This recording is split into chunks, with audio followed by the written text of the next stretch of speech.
नमस्कार प्यारे साथियों। आज हम लोग वैदिक साहित्य से संबंधित कुछ ऐसी जानकारी लेंगे जो जनरली लोग फैक्ट के रूप में तो पढ़ लेते हैं, उसको समझने की कोशिश कम करते हैं। और इसी तरह के कुछ बिंदु हैं जो यहाँ पे हम चर्चा करेंगे और उसके संदर्भ में सबसे पहले थोड़ा सा परिचय ले लिया जाए।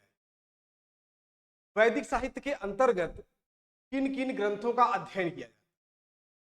आप देखते होंगे वेद,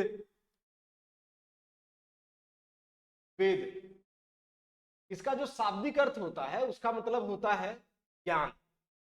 बहुत साधारण सा हल्का सा परिचय दे रहे हैं। उसके बाद वेद कितने हैं आप ये भी देखे होंगे कि ऋग्वेद, ऋग्वेद, यजुर्वेद, सामवेद और अथर्ववेद। अथर्ववेद अगर जनरली इसका हम अर्थ बताने की कोशिश करें तो अगर आप इसको तोड़ेंगे तो ये हो जाएगा ऋक। ऋक मतलब होता है छंद और प्लस वेद मतलब छंदों से युक्त वेद, ऋग्वेद हो जाएगा। इसी तरह से यजु वाले में देखेंगे तो यजु का मतलब होता है यज्ञ, जिसमें यज्ञों के बारे में बताया गया वो यजुर्वेद हो जाएगा। साम मतलब होता है संगीत, जो संगीत से संबंधित हो वो सामवेद हो जाएगा। तो इस तरह से इसको समझने के लिए है और सबसे प्राचीन होता है ऋग्वेद। ये वेद हो गए। इसके बाद वैदिक साहित्य के अंतर्गत जब देखेंगे आप तो फिर ब्राह्मणों का नाम, ब्राह्मण ग्रंथ, ब्राह्मण, और इनके अंतर्गत हर वेद का अपना अपना एक ब्राह्मण है। जैसे ऋग्वेद का है ऐतरेय कौशितकी, तो हर का एक ब्राह्मण है। ब्राह्मणों के बाद नंबर आता है आरण्यकों का, आरण्यक, और लास्ट में आता है उपनिषदों का, उपनिषद, उपनिषद। ये कर्मकांड से संबंधित है और वेदों का गद्य रूप में व्याख्या कि जो वेद है वो पद्य में है। फिर जो आरण्यक है ये ज्ञान की तरफ चलता है, कर्मकांड की जगह पे थोड़ा सा ध्यान और ज्ञान की तरफ चलता है, और जिसकी पूर्णाहुति होती है उपनिषदों में। अर्थात अगर कहा जाए तो ब्राह्मण और उपनिषद के बीच संक्रांत का जो ग्रंथ है वो हो जाएगा आरण्यक। ये रहा छोटा सा परिचय। अब है क्या कि ये पूरी तरह से क्लासिकल संस्कृति में, अरे क्या कहते हैं, वैदिक संस्कृति में है। सॉरी, वैदिक संस्कृति, वैदिक संस्कृति। और वक्त के साथ जब बदलाव आया तो इनके विद्वानों की संख्या थोड़ी सी कम हो गई। माना जाता है कि उस समय हमें लेखन कला की जानकारी थोड़ी कम थी। लेखन कला की, लोग श्रुति के माध्यम से सुन के, श्रवण के माध्यम से एक वंश के दूसरे वंश से पहुंचाते थे इस ज्ञान को।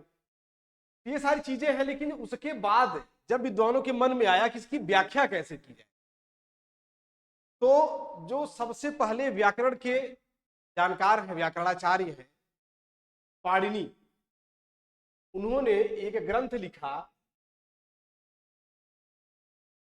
अष्टाध्यायी। ये 8 अध्यायों में बटा हुआ संस्कृत व्याकरण का एक ग्रंथ है। अष्टाध्यायी मतलब ही होता है 8 अध्याय, और इसी पूरे अष्टाध्यायी में संस्कृत व्याकरण को पूर्णतः सिद्ध किया गया है। कहीं से कोई भी एक नियम कानून बचता नहीं है पाणिनि की अष्टाध्यायी में। आप इस आधार पर अनुमान लगा सकते हैं कि संस्कृत एक मात्र ऐसी भाषा है कि जिसको एक व्याकरण रूप में देखे तो एक ही पुस्तक में व्याख्यायित कर दिया गया है। अब आते हैं उसके बाद, पाणिनि ने वेद रूपी शरीर, वेद को एक शरीर मान लिया कि ये शरीर है, और फिर वेद के शरीर को बताया कि इसके 6 भाग हैं, 6 भाग, 6 भाग। अब ये 6 मैं इसलिए लिख दिया, जनरली हम लोग लिखते हैं ऐसे ये 6 लिखते हैं। और लिखते समय मुझे याद आ गया कि इससे आपका हिंदी का वर्तनी शुद्धि भी हो जाएगी। ये गलत होता है और 90% इन यूज यही होता है कि 6 के बाद विसर्ग लगा देते हैं, सबको लगता है कि ये 6 हो गया। नहीं है, पूरी तरह से लिखा जाता है। ये आप लोग हिंदी वाले याद रखें। चलिए देखते हैं, इसका 6 भाग होता है। तो पाणिनि में वेद के शरीर अर्थात वेदांग, वेदांग वेद के अंग, वेद के अंग, इसकी चर्चा सबसे पहले कहां मिलती है, इस आधार पे हम लोग देखेंगे। वेदांग की सबसे पहले जो चर्चा होती है वो पाणिनि के अष्टाध्यायी में। अब हम लोग का यही से टॉपिक शुरू होता है, वेदांग। वेदांग इसकी सबसे पहली चर्चा पाणिनि के अष्टाध्यायी में मिलता है, अष्टाध्यायी में। और इन्होंने वेद रूपी शरीर के 6 अंग के रूप में 6 टॉपिक को बताया है, 6 ग्रंथों या शास्त्रों को बताया है। वेदांग नंबर 1 शिक्षा, शिक्षा। नंबर 2 कल्प। नंबर 3 व्याकरण। आप लोग इसको अगर चाहे तो लिख लें, बहुत शार्ट में इसका नोट्स बन जाएगा आपके पास। व्याकरण। 4 हो जाएगा निरुक्त। 5वां हो जाएगा छंद। और 6ठा हो जाएगा ज्योतिष, ज्योतिष। पाणिनि के अनुसार यही 6 अंग हैं जो वेद के हैं। अब जब वेद को एक शरीर माने हैं तो उसकी कुछ न कुछ उपमा दे रखे होंगे। वेद रूपी शरीर माना गया ना कि वेदों का शरीर है, तो शिक्षा को नाक से जोड़े हैं। इन्होंने कहा कि वेद रूपी शरीर का जो नाक है वो शिक्षा है। याद रखने के लिए थोड़ा सा आप अगर ट्रिक का प्रयोग करें तो ये जान लीजिए कि शिक्षा नहीं लोगे तो नाक कट जाएगी। जनरली पढ़वा लिखना है, नाक कट जाएगी। तो पढ़ना जरूरी है, शिक्षा हो जाएगा नाक से संबंधित। वेद रूपी शरीर के नाक को माना गया है शिक्षा। फिर कल्प, कल्प मतलब वेद रूपी शरीर का हाथ माना गया और ये कर्मकांड से संबंधित है। कर्मकांड। और अगर आपको कर्म करना हो, कर्मकांड, कर्म करने के लिए हाथ का ही प्रयोग करेंगे। फिर व्याकरण है, व्याकरण को मुख माने हैं, मुख। निरुक्त को कान कहे हैं, वेद रूपी कान निरुक्त को कहा गया है। छंद वेद रूपी शरीर का पैर है और ज्योतिष वेद रूपी शरीर की आंख है। ये है। अब ये चीजें तो आपको जनरली मिल जाती, किताबों में मिलती हैं। यहाँ एक शार्ट में आपका तैयार हो गया है। शिक्षा को नाक से ले लिए, पढ़े लिखेंगे नहीं तो नाक कटेगी। कर्म करने के लिए हाथ का प्रयोग होता है। अब इसकी जब हम पूरी अभी व्याख्या करते हैं तो समझाते हैं कैसे कैसे इसका ट्रिक हम लोग तैयार करेंगे। आइए अब एक एक करके इसको हम लोग पढ़ते हैं। सबसे पहले हम लोग शुरू करते हैं स्वर विज्ञान, शिक्षा। शिक्षा अर्थात स्वर विज्ञान, इसको स्वर विज्ञान कहा जाता है। अब क्यों कहा जाता है पर चर्चा कर लेते हैं। स्वर विज्ञान कहने के पीछे का कारण है कि शिक्षा के माध्यम से ही, शिक्षा के माध्यम से शुद्ध उच्चारण, वेदों के जो शब्द हैं उनका शुद्ध उच्चारण कैसे किया जाए, ये चीज हम लोग शिक्षा के माध्यम से जानकारी लेते हैं। वैदिक स्वरों के शुद्ध उच्चारण, वैदिक स्वरों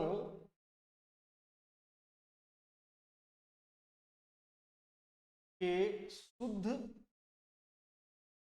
उच्चारण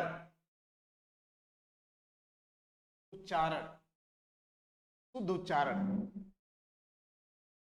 मतलब जो वेद है, और अगर आपको कहीं से भी सुविधा मिले तो वेद को पढ़ करके देखें, बड़ा क्लिष्ट है, उसका उच्चारण करना थोड़ा मुश्किल होता है, क्योंकि अब उसका थोड़ा सा अध्ययन का जो सुविधा है वो कम हो गया है। और उसकी छोड़े हम अंग्रेजी को ही ले लें, आजकल तो इंग्लिश को एक भाषा के जगह पर एक स्किल मानी जा रही है। आप एक ही शब्द को इंग्लिश का ले लें, 10 लोगों से बोलवा लें, निश्चित तो 2-3 लोग अलग अलग बोलेंगे उसका उच्चारण, शुद्ध उच्चारण हो सकता है उसमें से कोई 1-2 बोले। सेम यही कंडीशन हमारी संस्कृति से भी है। तो संस्कृत में क्या है, जब वैदिक साहित्य को हम लोग पढ़ रहे थे तो उसके शुद्ध उच्चारण क्या है, ये स्वर विज्ञान के तहत आए, शिक्षा के तहत आए। अब इसका सबसे पहला प्रवर्तक कौन माना जाता है, तो नाम आता है वामज्य ऋषि। वामज्य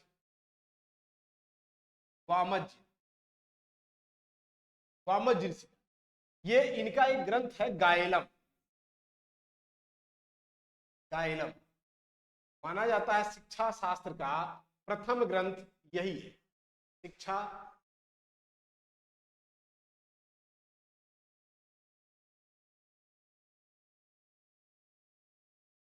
का प्रथम ग्रंथ,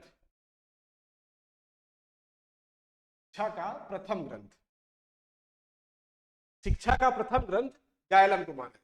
और इसके जो प्रवर्तक है वो वामज्य ऋषि। ऋषि मतलब होता है रचना करने वाला, याद आ गया तो बता दे रहे हैं, ऋषि का अर्थ ही होता है रचना करने वाला, जिसने किसी मंत्र की रचना की हो वो ऋषि है। तो वामज्य ऋषि ने शिक्षा शास्त्र की रचना की और उन मंत्रों का शुद्ध उच्चारण कैसे किया जाए इस पर चर्चा करते हैं, उसकी विस्तृत उल्लेख करते हैं। अब दूसरे पर आते हैं। हम लोगों ने पढ़ा कि दूसरा है कल्प।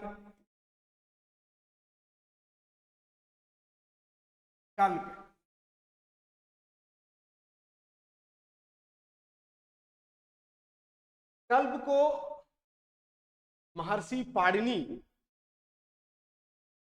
अपने अष्टाध्यायी में वेद रूपी शरीर का हाथ कहते हैं। हमने इसको वहां पे लिखा हुआ है, पीछे अभी पेज में है। अब हाथ कहने के पीछे का उद्देश्य देखिए, इसका अगर शाब्दिक अर्थ देखें कल्प का, तो होता है कर्म कांड या विधि नियम। विधि नियम मतलब होता है नियम कानून, संस्कार, तरीके, ठीक है। तो कर्मकांड के तहत अगर हम देखें, विधि नियमों का पालन करना ही कर्मकांड है, और कर्म करने के लिए हाथ की आवश्यकता होती है। ये ट्रिक याद रखने के लिए बता रहे हैं। तो अब कल्प के अंतर्गत देखेंगे तो कल्प को 3 भागों में बांटा गया। वो कौन कौन से हैं पर चर्चा करते हैं। पहले नंबर पे आ जाएगा श्रौत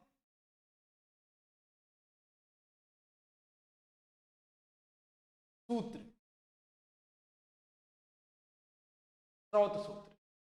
जो कल्प की रचना की गई है वो सूत्रों के माध्यम से की गई है। उसको हम लोग वेद में जब पढ़े होंगे, सूक्त पढ़ते थे, उसी का जो परिमार्जित रूप है वो सूत्र। दूसरा अगर देखें यहां पे तो गृह सूत्र मिलेगा, गृह सूत्र। और तीसरा जो मिलेगा वो है धर्म सूत्र।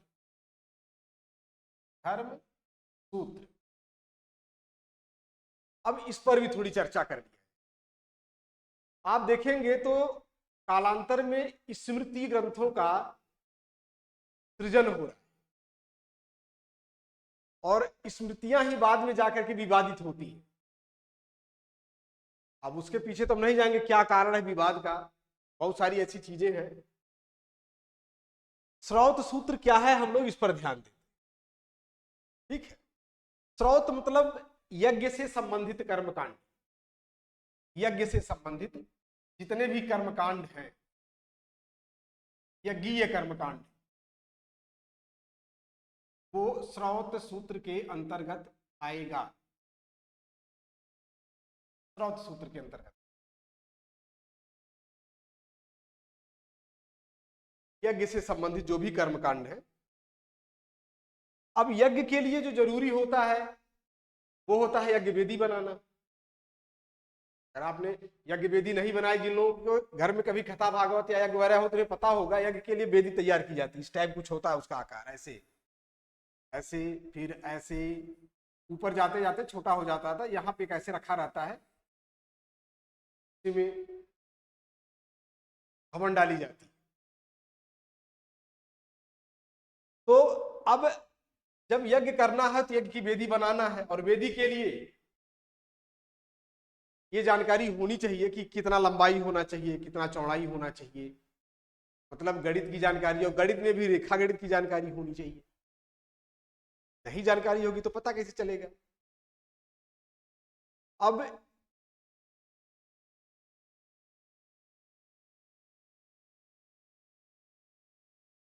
तो माना जाता है कि वैदिक ऋषियों के द्वारा ही सुल्ब सूत्र का गठन किया।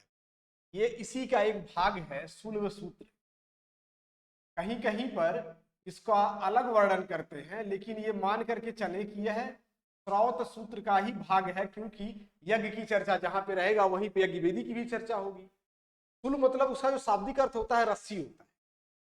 यज्ञ वेदियों को ऐसे नापते रहे होंगे, कितना लंबाई रहेगा, कितना चौड़ाई रहेगा, कितनी ऊंचाई रहेगी, फिर पूरा बनने के बाद उसके अंदर जो हविदा डाली जाएगी उसमें कितनी गहराई होनी चाहिए।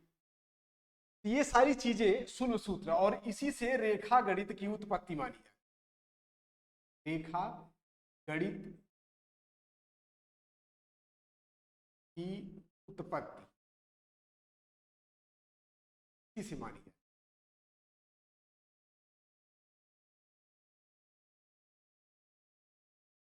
ठीक है,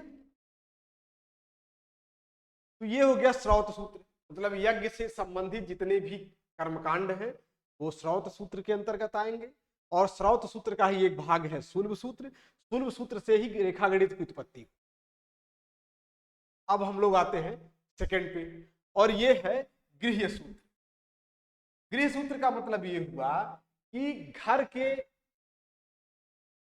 माध्यम से, मतलब गृहस्थ जीवन में, या जो गृहस्थ जीवन में नहीं, मतलब गृह से संबंधित जो भी कर्मकांड होंगे, घर से संबंधित जो कर्मकांड होंगे, वह गृह सूत्र के अंतर्गत है। और माना जाता है कि इसकी जो रचना की थी, इसकी जो रचना की गई है वो आश्वलायन के द्वारा की गई है। आश्वलायन, ऋषि आश्वलायन, आश्वलायन, इन्हीं के द्वारा गृह सूत्र का सृजन किया गया है। अगर कभी पूछे कि हाँ गृह सूत्र की रचना किसने की थी, तो आश्वलायन, ये प्रवर्तक माने जाते हैं गृह सूत्र।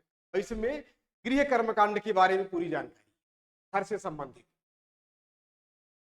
फिर आगे बढ़ते हैं धर्म सूत्र के बारे में। जैसे हम लोगों ने देखा आश्वलायन ने गृह सूत्र की चर्चा करी है, वैसे ही आप स्तंभ, आप स्तंभ, आप स्तंभ को धर्म सूत्र का प्रवर्तक माना जाता है। धर्म सूत्र का प्रवर्तक, धर्म सूत्र का प्रवर्तक माना जाता है आप स्तंभ ऋषि। अब ये क्या चीज है धर्म सूत्र? हमने गृह को देख लिया, श्रौत को देखा। धर्म सूत्र ये बताता है कि राजनीति, समाज में किस तरह से संस्कारों का समावेश किया है, अर्थात राजनीतिक,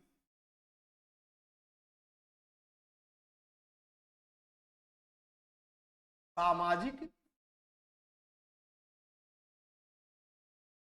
और धार्मिक कर्मकांड, धार्मिक कर्मकांड,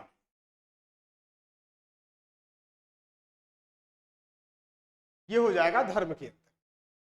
अब इसके जो कुछ फैक्ट हैं थोड़े से वो आपको बता दें, रख लें, बहुत अच्छी जानकारी है और छोटे में ही आपका तैयार हो जाए। है क्या कि पूछा जाता है, कभी पूछ लिया, जैसे पूछते हैं ना कि सबसे पुराना वेद कौन है, आप बता देते हैं ऋग्वेद है। इसी तरह से ये भी पूछ सकता है कि सूत्रों में सबसे प्राचीन सूत्र कौन है। तो अगर ऐसा कुछ पूछा जाता है तो आप लिखेंगे गौतम सूत्र, गौतम ऋषि के द्वारा प्रवर्तित सूत्र, गौतम सूत्र सबसे प्राचीन है, सबसे प्राचीन। इसी तरह से कभी कभी क्वेश्चन पूछता है कि वह कौन सा सूत्र है जिसमें बताया गया है कि औरतों को कभी स्वतंत्र नहीं रखना चाहिए। बड़ा विवादित सेंटेंस है वो। बचपन में किसी के अधीन, बड़े होने पर किसी के अधीन, बुजुर्गावस्था में किसी के अधीन, तो वो आ जाएगा वशिष्ठ सूत्र में, जिन्होंने बताया हुआ है कि स्त्री कभी भी स्वतंत्र करने के योग्य नहीं होती। अब इस तरह के क्वेश्चंस पूछते हैं तो बताना पड़ रहा है वशिष्ठ सूत्र, स्त्री कभी भी स्वतंत्र के लायक नहीं होती। स्त्री की परतंत्रता की चर्चा है।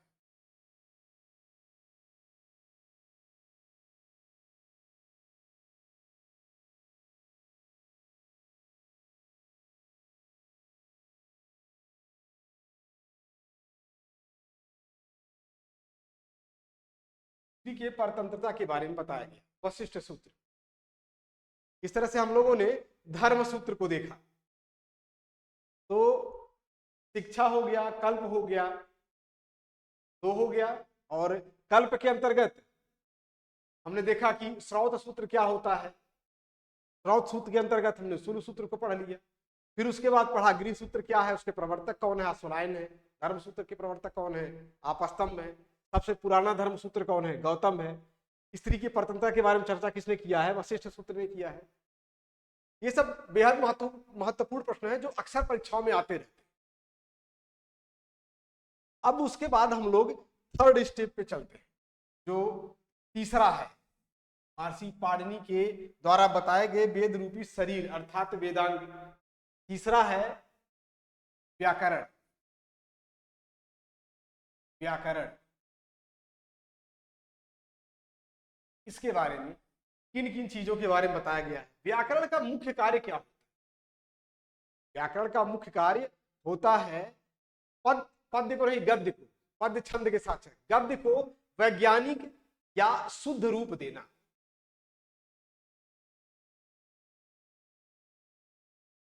गद्य को वैज्ञानिक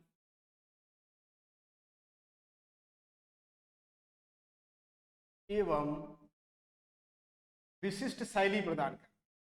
विशिष्ट शैली, विशिष्ट शैली प्रदान करना, ये हो जाएगा व्याकरण का कार्य। व्याकरण का कार्य भाषा को वैज्ञानिक अर्थात विशिष्ट शैली प्रदान करना। और क्योंकि भाषा गद्य में ही होती है इसलिए हमने बता दिया आपको, भाषा को वैज्ञानिक, कोई कविताओं में तो बातचीत करता नहीं है। जब हम लोग एक दूसरे से कन्वर्सेशन करते हैं, एक दूसरे से अपनी बातों को बताने की कोशिश करते हैं, तो भाषा का ही प्रयोग करते हैं, गद्य का ही प्रयोग करते हैं। तो भाषा को वैज्ञानिक और विशिष्ट शैली प्रदान करना यह व्याकरण का कार्य है और इसको वेद रूपी शरीर का मुख माना गया है। हम लोगों ने इसके पहले पढ़ा ही है, मुख माना है। ठीक है। अब अगर देखें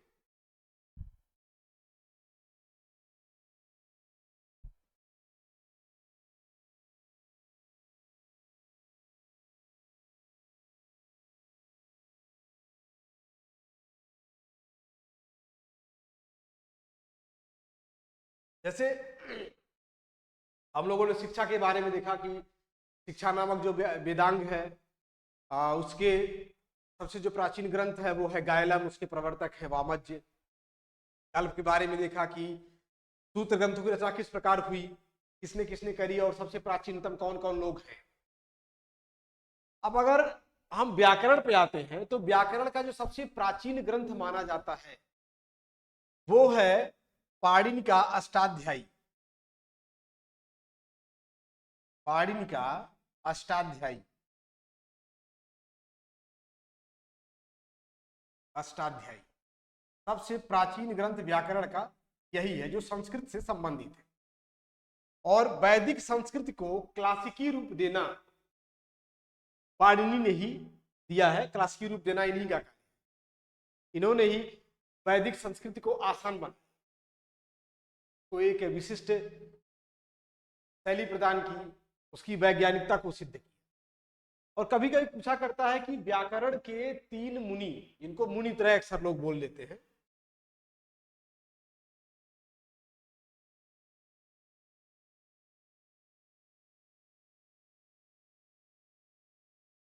मुनि त्रय, मुनि त्रय, व्याकरण से संबंधित मुनि त्रय कौन है? तो है कि आप पहले नंबर पे आ जाएंगे पाणिनि, सबसे प्राचीन यही है। दूसरे नंबर पे चर्चा आती है तो पतंजलि की, जो शुंग वंश के समय के हैं। और दूसरे नंबर उसके बाद आते हैं कात्यायन, कात्यायन की वर्तिका, कात्यायन, ये भी व्याकरणाचार्य ही है। इन्होंने अष्टाध्यायी लिखा, इन्होंने महाभाष्य लिखा और इन्होंने वर्तिका लिखी, और तीनों व्याकरण ग्रंथ। अष्टाध्यायी,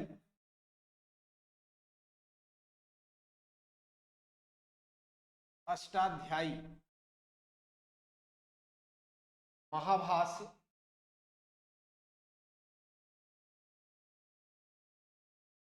और वर्तिका, ये तीनों व्याकरण ग्रंथ हैं। ये तीनों व्याकरण से संबंधित ग्रंथ हैं। इसीलिए इन तीनों ऋषियों को एक करके मुनित्रय कहा जाता है। व्याकरण के मुनित्रय अगर पूछेगा तो आप बताएंगे पाणिनि, पतंजलि और कात्यायन। ठीक है, अब इसके बाद आगे बढ़ते हैं। हम लोगों ने 3 के बारे में पढ़ा, अब आगे चलते हैं।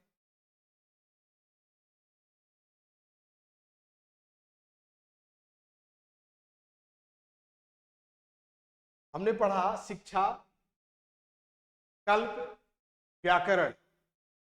अब पढ़ते हैं निरुक्त, नंबर 4, निरुक्त। निरुक्त ये क्या करता है, इसका क्या काम है? तो किसी शब्द के उत्पत्ति से संबंधित है। कोई शब्द उत्पन्न कैसे होता है उसके बारे में चर्चा करता है। इसीलिए इसे व्युत्पत्ति शास्त्र कहा गया है।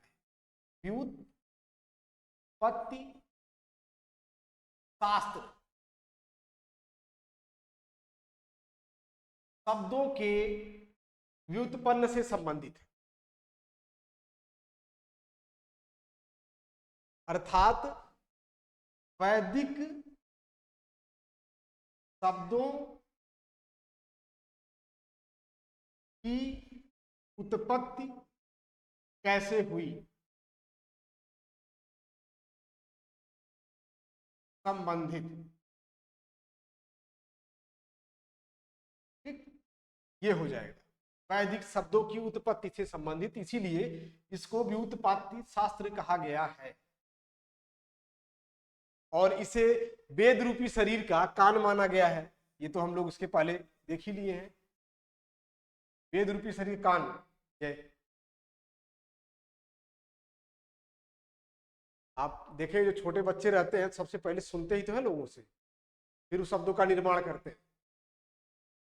एकदम छोटा बच्चा हो जो 7-8 महीने का हो, और जब उस बोलना शुरू करता है तो सीखता ही तो होगा लोगों से, सुनता होगा, फिर उसको अपने ढंग से उसका निर्माण करता होगा।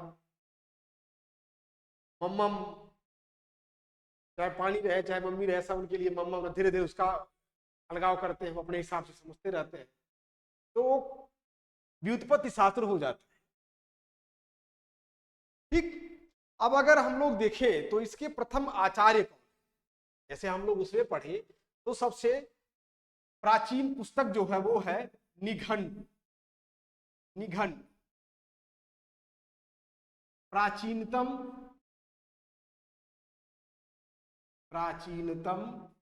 निरुक्त ग्रंथ, निरुक्त से संबंधित प्राचीनतम ग्रंथ। अब इसके जो प्रवर्तक है वो है कश्यप ऋषि, कश्यप ऋषि। लेकिन निरुक्त से संबंधित जो सबसे ज्यादा चर्चित रहा वो यास्क रहे, यास्क। और इन्होंने निरुक्त नामक ग्रंथ की ही रचना की, निरुक्त नामक ग्रंथ की रचना यास्क ने की। और ये प्रश्न कई बार पूछा गया, निरुक्त की रचना किसने की? यास्क। तो ये हो गया निरुक्त के बारे में जानकारी। अब अगर हम लोग इसके आगे बढ़े, और बढ़ना ही है, 4 तक पढ़ के छोड़ना नहीं है, तो हमने पढ़ा शिक्षा, कल्प, व्याकरण, निरुक्त। अब 5वें नंबर पे आता है छंद। छंद ये आता है। छंद को चतुष्पदी वृत्त कहा जाता है। ये भी पूछ सकता है कि चतुष्पदी वृत्त किस वेदांग को कहते हैं? चतुष्पदी वृत्त, वृत्त। और इसे वेद रूपी शरीर का पैर कहा गया है। इसको तो हम लोग लिख ही लिए हैं। अब छंदों की रचना करने का कारण क्या था, क्यों जरूरत पड़ी इसको करने की? तो आप लोगों ने देखा जिस तरह भाषा को वैज्ञानिक और विशुद्ध या विशिष्ट शैली प्रदान करने के लिए व्याकरण शब्द की, व्याकरण ग्रंथ की रचना हुई, व्याकरणों की उत्पत्ति हुई, उसी तरह से पद्य को विशिष्ट शैली, पद्य को विशिष्ट शैली प्रदान करने के लिए, विशिष्ट शैली प्रदान करने के लिए छंदों की रचना। पद्य जो होते हैं छंद के माध्यम से चरणों द्वारा सूत्रबद्ध रहते, चरणों से सूत्रबद्ध, चरणों से सूत्रबद्ध,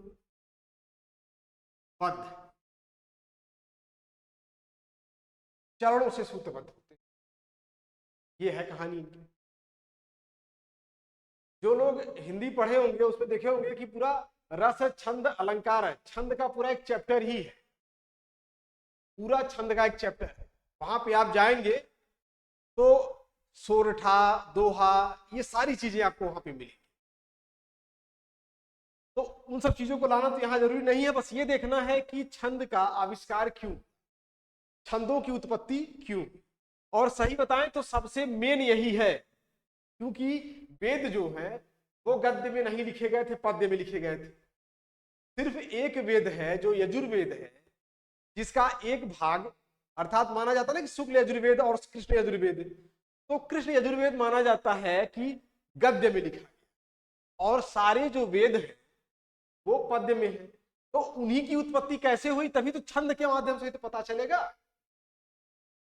इस तरह से देखें कि छंद जो है वो पूरा आधार हो जा रहा है, पूरा वेद की रचना का आधार, और आधार हमारे पूरे शरीर का होता है पैर। इसी तरह से वेद रूपी शरीर का पैर माना गया, आधार माना गया है छंदों। हो गया क्लियर? अब ये शुरुआत किसने की, किसके दिमाग की उपज है ये? तो पिंगल मुनि थे। पिंगल मुनि,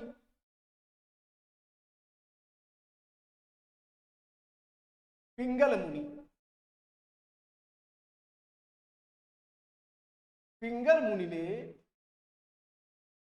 छंद सूत्र की रचना करी, छंद सूत्र की रचना करी। ये क्वेश्चन आप तैयार कर लें। ये जान लीजिए हर एक वेदांग के लिए किसी न किसी ऋषि का आधार है, कि उनका सहयोग है, उन्हीं का सृजन है, उन्हीं का नाम है। हम लोगों ने शिक्षा में देखा, कल्प में देखा, व्याकरण में देखा, निरुक्त में देखा, अब छंद में भी। इस तरह से अगर और देखें तो सबसे लास्ट में जो बचता है वो है ज्योतिष। और जो आपको सुन के आश्चर्य होगा कि दुनिया का कोई भी देश ऐसा नहीं होगा जो ज्योतिष के चंगुल से अछूता हो। हर किसी को अपने भविष्य की जानकारी लेने में बड़ा मजा आता है।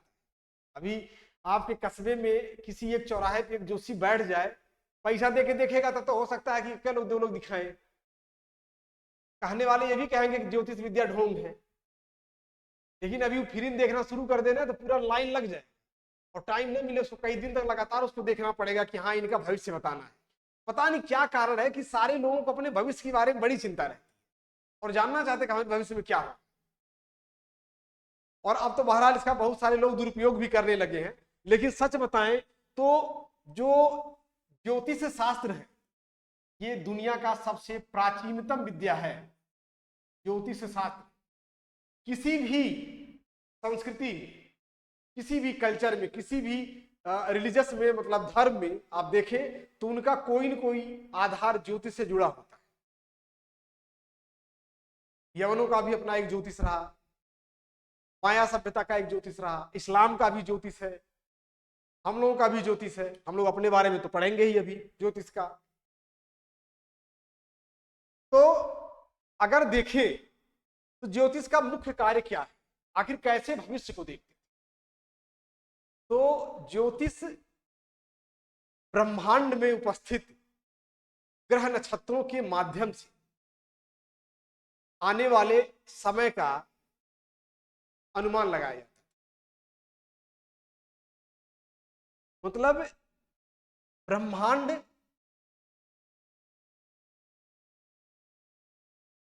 एवं नक्षत्रों के बारे में भविष्यवाणी,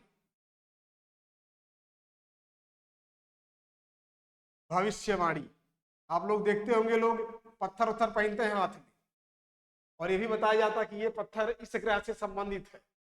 सूर्य के लिए क्या पहने, बृहस्पति के लिए क्या पहने, मंगल के लिए क्या पहने, चंद्रमा के लिए क्या पहने।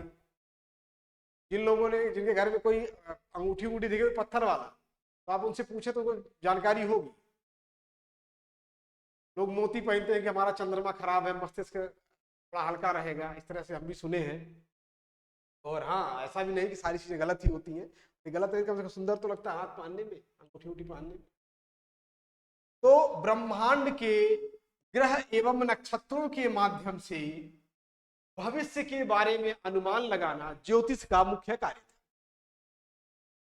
इसका जो प्राचीनतम ग्रंथ है ज्योतिष का,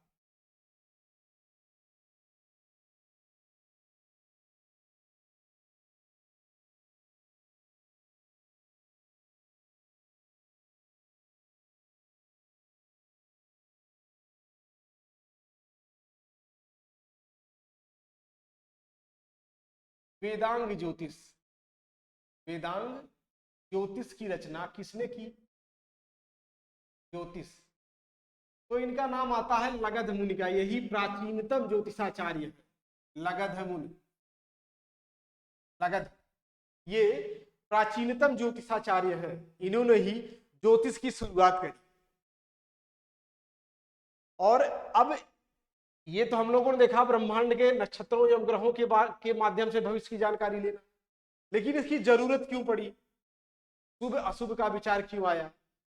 तो ये हुआ कि हम यज्ञ करते हैं तो शुभ घड़ी में होनी चाहिए, कोई पूजा करते हैं तो शुभ घड़ी में होनी चाहिए, कोई गृह से संबंधित कर्मकांड करते हैं तो वेदों की, मतलब ये ज्योतिष का मतलब ये होगा शुभ घड़ी को देखने के लिए। तो इसका जितने भी वेद की जितने भी 6 अंग हम लोग देखा, और सभी के अपने अपने एक अस्तित्व हैं। कालांतर में हम देखेंगे जब यूनानियों के से संपर्क हम लोगों का होता है तो उनके ज्योतिष से भी हम लोग सीख लेते हैं और अपने में कुछ परिमार्जन करते हैं। परिवर्तन नहीं, परिवर्तन और परिमार्जन में भी अंतर होता, सुधार करते हैं जो हमको लगता है उनके में अच्छा है या हमारे में जो अच्छा था वो लेते हैं। तो इस तरह से हम लोगों ने आज वेद रूपी शरीर के 6 अंग अर्थात वेदांगों के बारे में पढ़ा।